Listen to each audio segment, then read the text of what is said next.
mabuhay lang.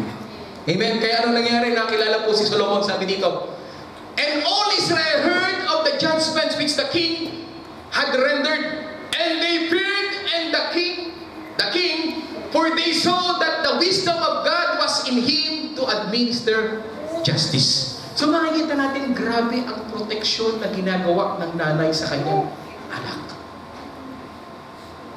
Ganun po ba kayo sa anak ninyo? At hindi niyo po ba alam, mas matindi ang Diyos natin pagdating sa proteksyon. Tingnan po natin, palakpakan natin ang Lord. Later, even a woman of questionable character becomes a great protector of her own. Kasi yung pag-ibig ng ina, naandun. Kahit pag questionable yung character niya as a harlot. Pero pagdating sa anak, hindi po pwedeng masaktan, hindi po pwedeng mamatay, hindi po pwedeng magutom ang aking anak. And that kind of love that protect her son is like the love of the Lord. Bakit ka mo? Tinapunin niyo ang Lord natin. But there is one whose protection is greater than mother. And that is our Lord. That is our Lord. Ang nanay mo nakakatulog, napapalitan. Amen? But our God, 24/7, gising na gising, binabantayan ka. Hindi ka pinababayaan ng Panginoon. And that is our God. Ano sabi po dito? God's protection is 1,000 times more than a mother's. Amen. Grabe ang Panginoon. Ang problema, ayaw natin magpakalinga sa Lord. Ang gusto natin, our own. Amen? Purihin ang Panginoon. Palapakan po natin ang Diyos sa buhay.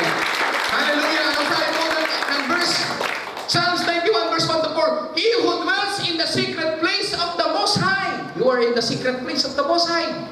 Narito kami sa presensya ng Panginoon. "Shall abide under the shadow of the Almighty." Narito yung presensya ng Panginoon. Anong nangyayari ngayon? "I will say of the Lord, He is my refuge and my fortress." Sa iyong tanggulan ko, sa iyong aking tatakbuhan, sapagkat hindi ako mababayaan ng Panginoon. Ano sabi dito?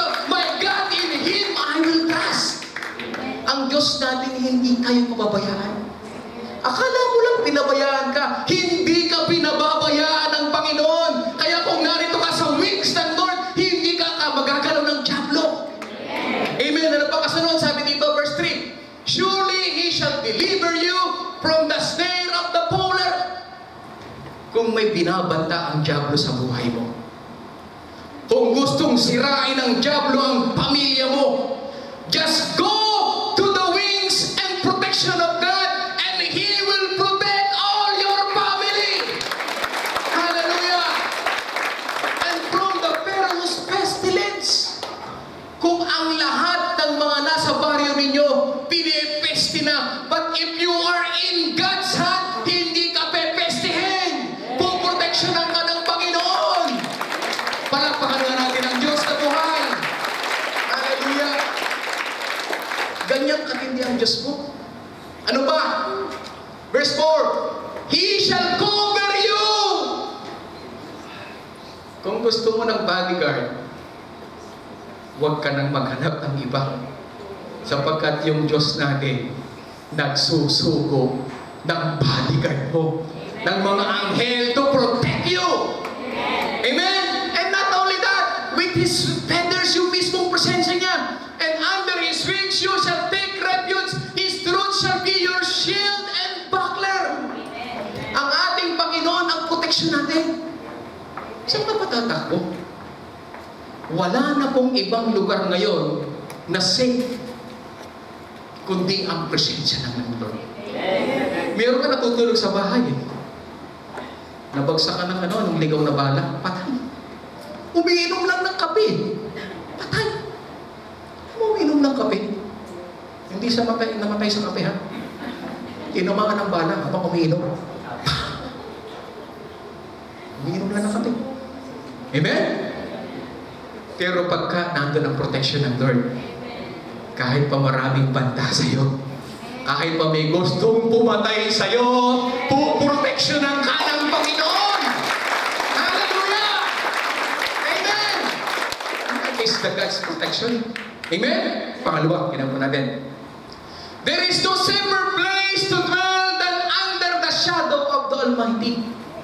Alam nyo, sa lahat ng situation ngayon, wala nang safe. Ang safe lang ay sa kamay ng Panginoon. Kaya kung naghahanap ka ng insurance o anumang bagay na pagkakatiwalaan mo, wala, sa kamay ka ng Lord humawak. Kasi sigurado yun. Assured and truth that you can trust. Daig pa na nakasandal ka sa pader. Amen? Hindi mabubuhal, hindi matitinag ang kapangyarihan ng Diyos sa buhay natin. Hallelujah! Amen! Pangalawa. Okay, number 1. There is no protection of this like a mother. Pangalawa. There is no touch like a mother's. Bakit, Brother Dennis, ano bang touch ang gustong patunayan dito? Yung pag hinipo ka, maganda na ang pakiramdam mo? Yes po. Alam niyo mo anong ginagawa ng mother? Ito. In the family. Anong ginagawa ng mother? Ito po.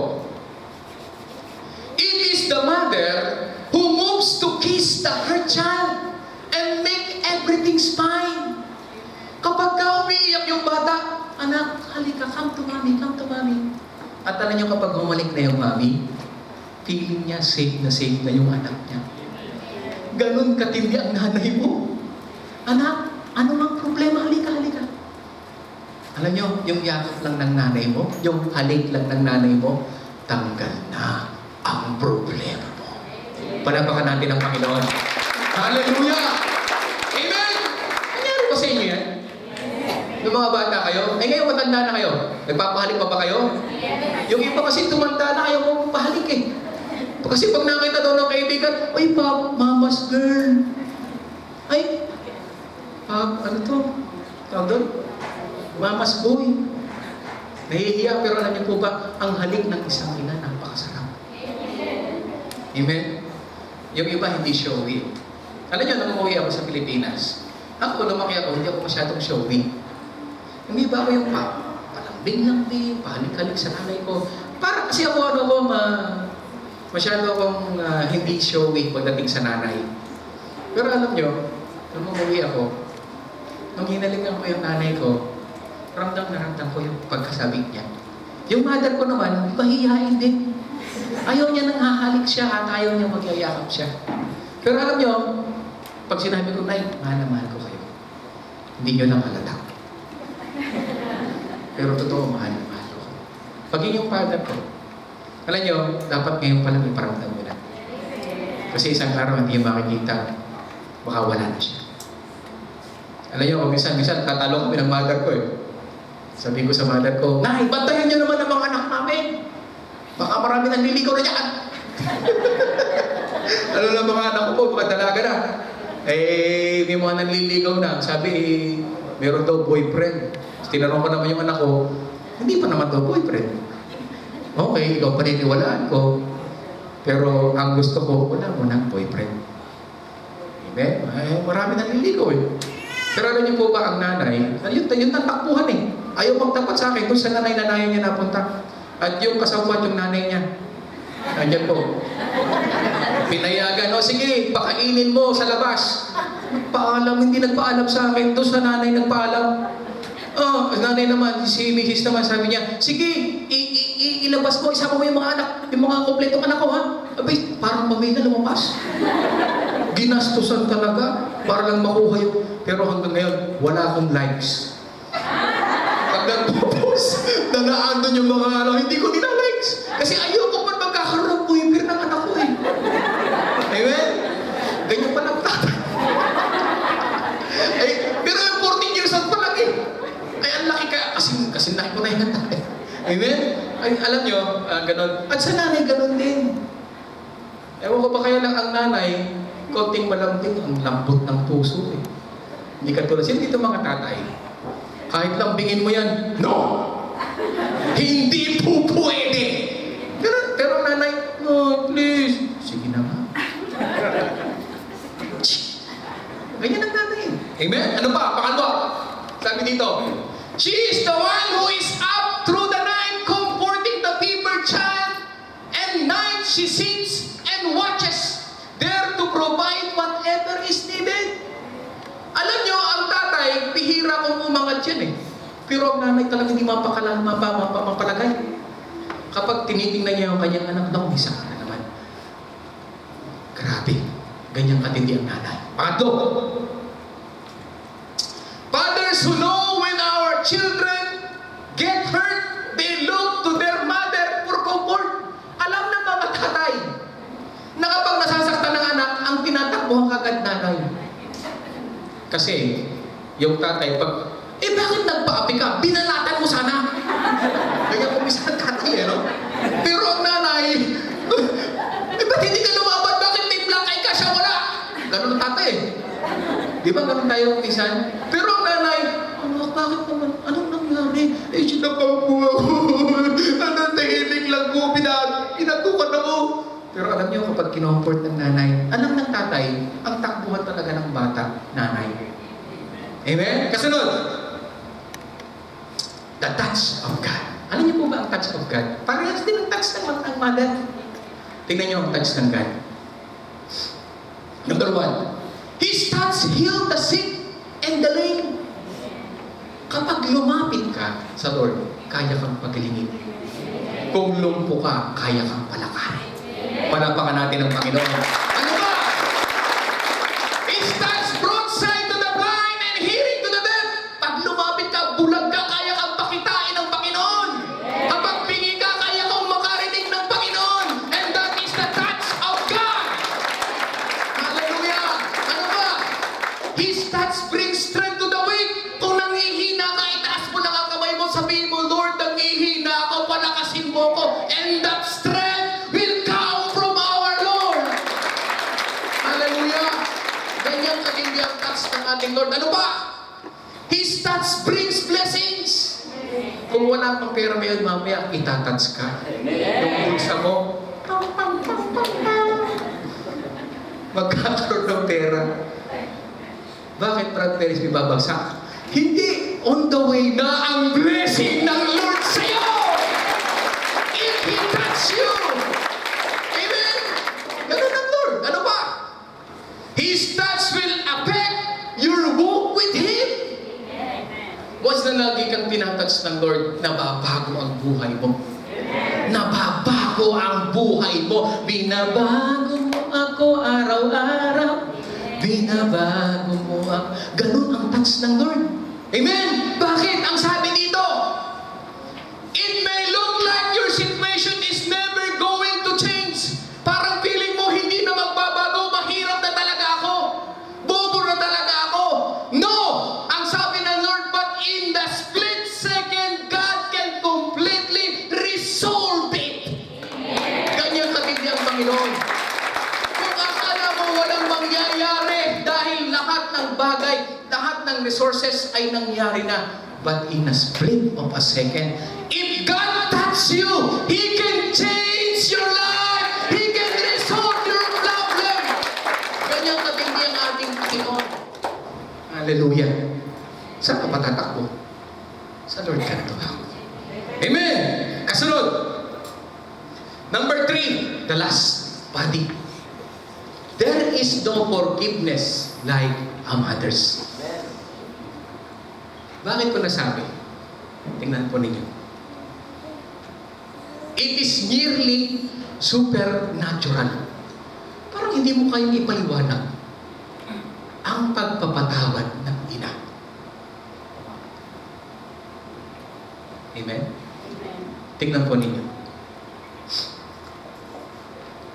A runaway child needs only to say, I am true. Yung lumayas ha, Nay, tapos na ako. Pagod na ako. Mother, and I want to come home. Nay, sorry na. Ayoko na nga maglayas. Gusto ko nang umuwi sa atin. Pero ang sagot ng nanay,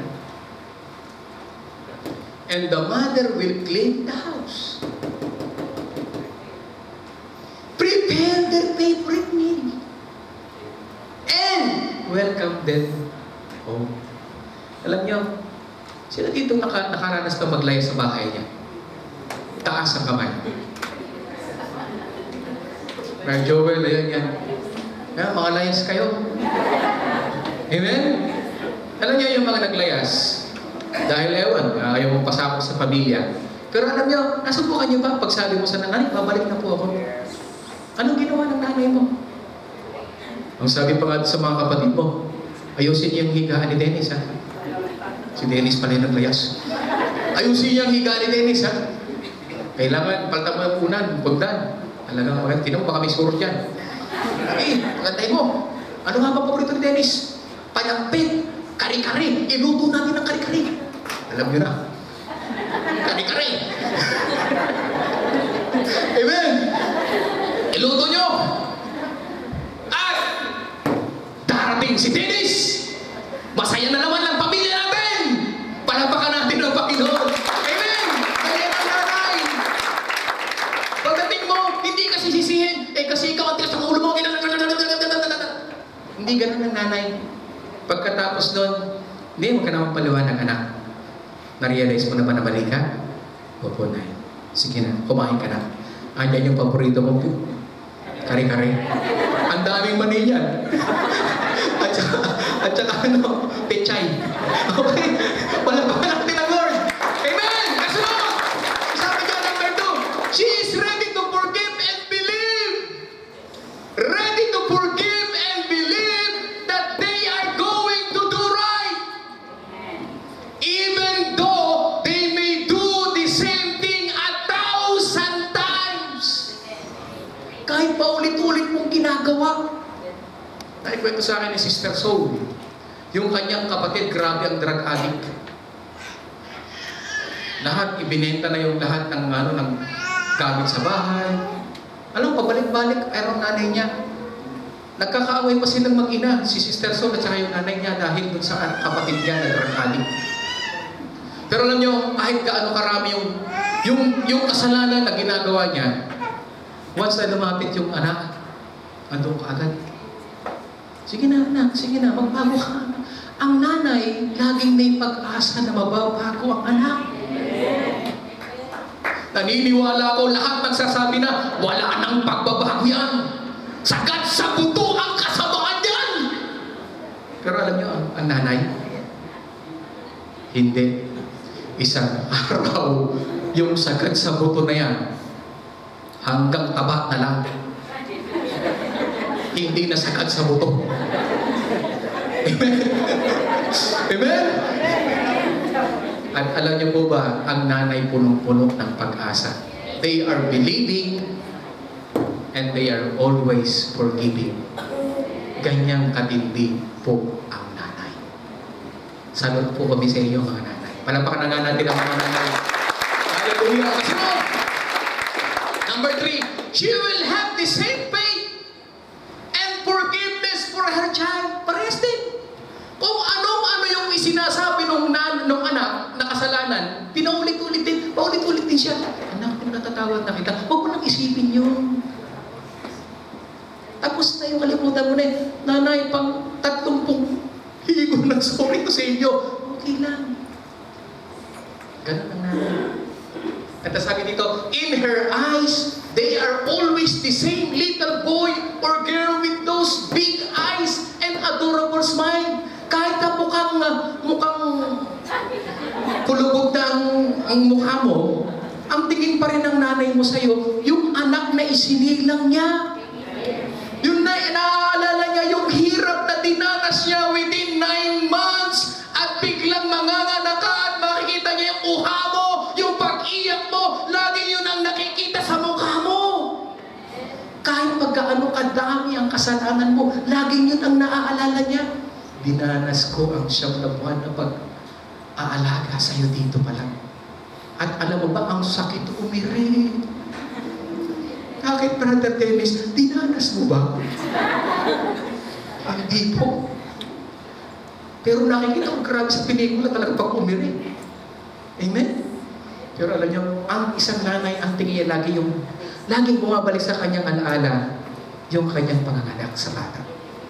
Kahit pa, wala nang pinagkatandaan. Amen? Baby pa rin ang tingin niya.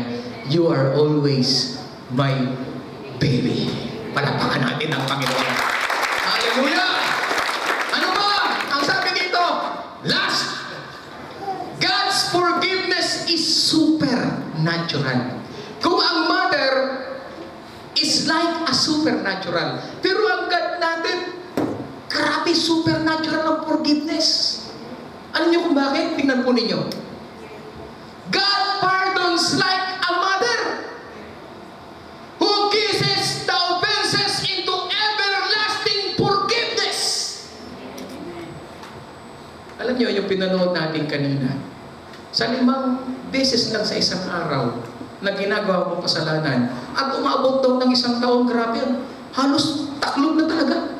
At siguro dito, kung isusulat lahat ng kasalanan mo, baka yung bahay mo punong-puno na sa sulat ng kasalanan mo. But every time you ask for forgiveness, God is willing to forgive you. God is willing to forgive you. Hallelujah! Hallelujah! Ano sabi mo dito? 1 John 1:9, if we confess our sins, He is faithful and just to forgive us our sins. Magtapat ka lang, kapatid, maging totoo ka lang. Patatawarin ka ng Panginoon. And to cleanse us from all unrighteousness, from all unrighteousness. Hindi sinabing some of your unrighteousness. Lahat ng kasalanan mo, lilinisin ng Panginoon. Patatawarin ka ng Panginoon at bibigyan ka ng bagong buhay ng Panginoon. If we confess our sin. Ano ba? Ang sabi po dito, ang tanong natin kung minsan, will you forgive me, Lord?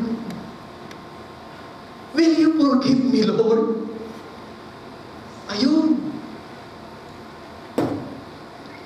Yung pako na ang naging sagot. Will you forgive me, Lord? 1 cross plus 3 names equals forgiven. Ang pagliligtas ng Panginoon, maliit o malaking kasalanan, once you confess, God will forgive. Palakpakan natin. Hallelujah. Ano ba ang sabi ko dito? Ang sabi ng Panginoon, hindi siya katulad ng nanay. Sabi ng Lord, even I am He who blots out your transgressions. Ako talaga, ako yung Diyos mo na magbubura ng lahat ng kasalanan mo. At ang sabi dito, for my own sake and remembers your sins no more. Hindi siya pabalik-balik na sasabihin sa'yo, ganito ka kasi dati, ganito kasi ginawa mo, ganito kasi, ganito. No.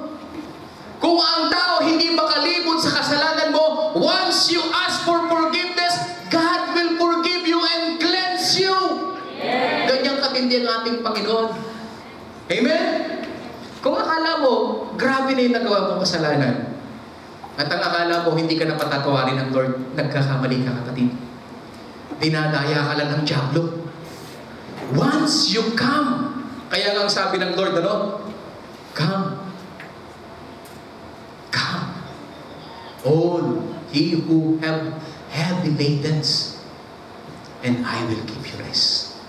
Kung pagod na po kayo sa inyong kasalanan, kung pagod na po kayo sa inyong buhay na walang patutunguhan, God is willing and always open to forgive you. Palapakan natin ang Panginoon. Sabi ko dito,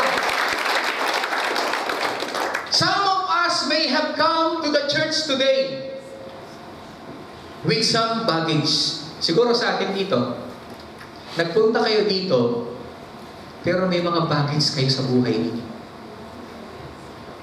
Hello? Mga dalahin, mabibigat. You have grief, masasakit na nakaraan, mapapait na buhay. Guilt, yung talagang, Lord, hindi ko na alam kung patatawarin mo sa dami ng kasalanan ko.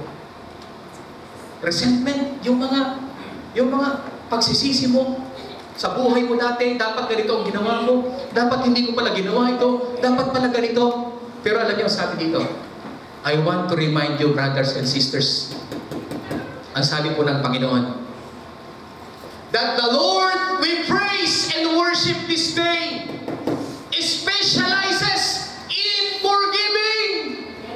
Yan siya eksperto sa pagpapatawad, sa pagpapatawad, sa pagpapagaling, sa pagpapagaling, sa pag-comfort, at hindi lang, kundi yung reconciliation.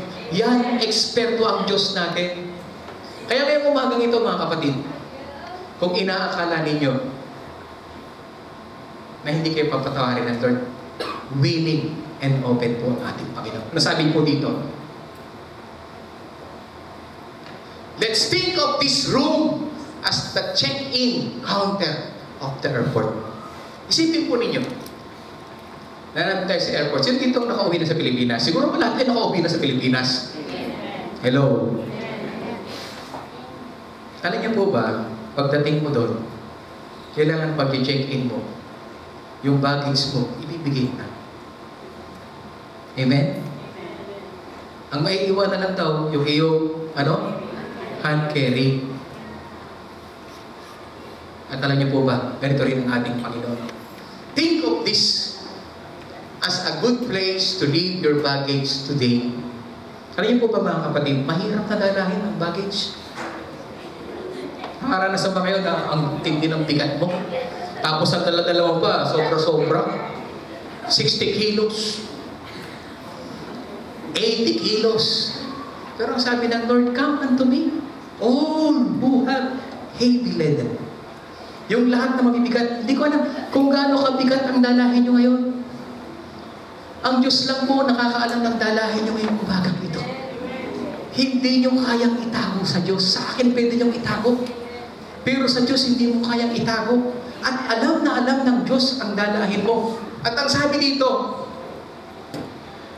whatever burdens you came with today, may this be the place you leave them before you leave. Nawa itong lugar na ito ngayong umagang ito, aalis ka na yung bigat na nararamdaman mo, yung bigat ng kasalanan na nagawa mo, yung bigat na dalahin mo, iwanan mo dito. Iwanan mo dito sa harapan ng Panginoon at uuwi ka, isa ka ng binago ng Panginoon. Hallelujah! Ngayong umagang ito, kapatid, kung ang mother ay inahalin tulad sa ating Panginoon, mas dakila ang pag-ibig ng ating Panginoon. Pwede kang maglambing ngayong umagang ito. Pwede kang humingi ng tawad ngayong umagang ito. Pwede kang magsumbong sa umagang ito. Bakit? Ang sabi diyan, He is just like a mom. Kung nakakapaglambing ka, kung ikaw ay pinoprotektahan ng nanay mo, kung ikaw ay nakakapagsabi ng lahat sa bagay sa iyong nanay, sa Lord, sa umagang ito, papakinggan ka ng Panginoon. Amen? So umagang ito, mga kapatid, gusto ko po bago tayo umalis, kung ano man ang dalahin ninyo, ibigay niyo po sa paanan ng Panginoon. Pwede bang tumayo tayo ngayong umagang ito? Hallelujah. Hallelujah. Pwede bang, sa oras na ito, pwede bang pagbulay-bulayan natin ang mensahe ng Panginoon? Oh, hallelujah. Hallelujah. Kumikit po tayo. Dabahin natin ang presensya ng Lord. Oh, hallelujah. Alam na alam ng Diyos sa umagang ito ang iyong dalahin. Alam na alam ng Diyos kung ano ang iyong mga kasalanan na nagagawa. Paulit-ulit. Alam na alam ng Diyos ang kailangan mo sa Kanya. Isa lang dapat mong gawin, kapatid. Come. Lumapit ka sa presensya ng Panginoon. Iwanan mo sa Kanya. Pagkakaanin ng Diyos ang iyong dalahin. Meron ka bang karamdaman sa oras na ito? He can touch you and He can heal you. Nangihina ka ba, kapatid? Bakit hindi mo itaas ang iyong kamay sa Panginoon? Itaas mo sa Panginoon. Aminin mo na mahina ka. Aminin mo na wala kang magagawa kung wala siya. Aminin mo na wala ka. Kailangan mo siya. Kailangan mo siya, kapatid. Ang sabi ng Lord, come, come. Those who have heavy laden, and I will give you rest. Pagod na ba sa problema, kapatid? Pagod ka na ba sa lahat ng alalahanin sa umagang ito? Pagod na ba sa kasalanan na nagagawa mo sa harapan ng Panginoon? Sabihin mo sa Panginoon, maglambing ka sa Panginoon. Maglambing ka sa Panginoon. Hallelujah. Let us worship the living God. Oh, hallelujah. Oh, hallelujah, hallelujah. You are forever. You are forever in my life. You see me through the season. Cover me. Cover me with your hand and lead me in your righteousness, and I look to you, and I wait on you. I sing to you, Lord. I sing to you, Lord, a hymn of love for your faithfulness to me. I'm carrying everlasting arms.